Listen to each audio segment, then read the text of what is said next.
Kereta servis Ekon di Salak Tinggi.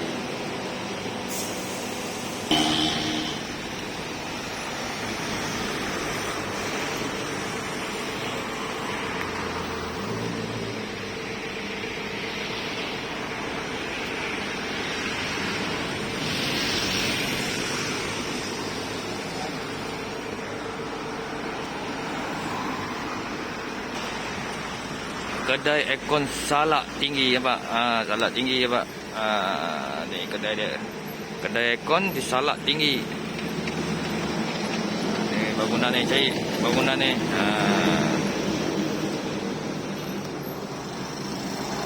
Salak. Repair Ekon kereta.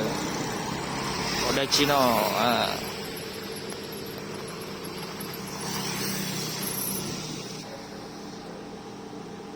Sekarang ni kita tengah repair Ekon di Pekan Salak Selangor. Salak.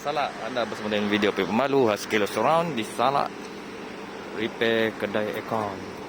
Dia kereta ni kereta Myvi. Ni kereta Myvi Bini dan tak ada kereta. Dia kalau bawa tu tiba-tiba dia jadi tak sejuk. Dan bunyi blower dia kuat. Lepas tu tak sejuk. Lepas tu kita off Ekon tu kejap dalam 5 minit atau 5 minit macam tu lah. Lepas tu kita on balik je okey. Lepas tu jadi balik. Dalam selang dalam 20-30 minit jadi balik. Jadi dia hantarlah ke kedai kat pusat pendingin udara kereta Kuang ni. Kuang ke air conditioner service center dekat bandar Salak Lama. Salak Lama kan kalau korang tahu. Sinilah kedai dia. Dan hantar. Dan beberapa generasi ni daripada dah pakai suara tu, kalau dulu tu pun sama kat dia hantar sini kat. Sebelum tu dia buat topet lain. Kalau topet lain dia buat dulu suara tu 1,000 lebih. Tapi kalau kat sini buat dalam go patut lah.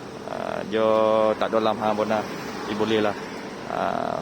Patut dekat Salak Lama. Cari Salak Lama, cari bangunannya. Bangunannya dekat padang awam. Padang awam Salak, ataupun medan selera pasar awam, pasar sari, tandas awam surau. Pasar sari Pekan Salak. Ni Salak. Pekan Salak Selangor. Anda bersama dengan video pemalu Haskell Surround di Salak, Bandar Selangor, Salak Lama. Salak Selangor, repair Ekon yang kojap sejuk, kojap tak sejuk. Ya, kereta Perodua Myvi. Anda bersama dengan video pemalu Haskell Surround. Bye bye.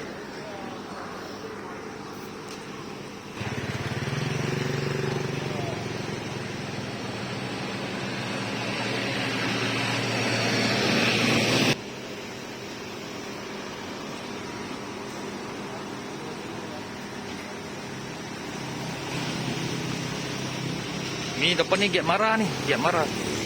Depan Giat Mara Pekan Salak. Depan ni Giat Mara Pekan Salak.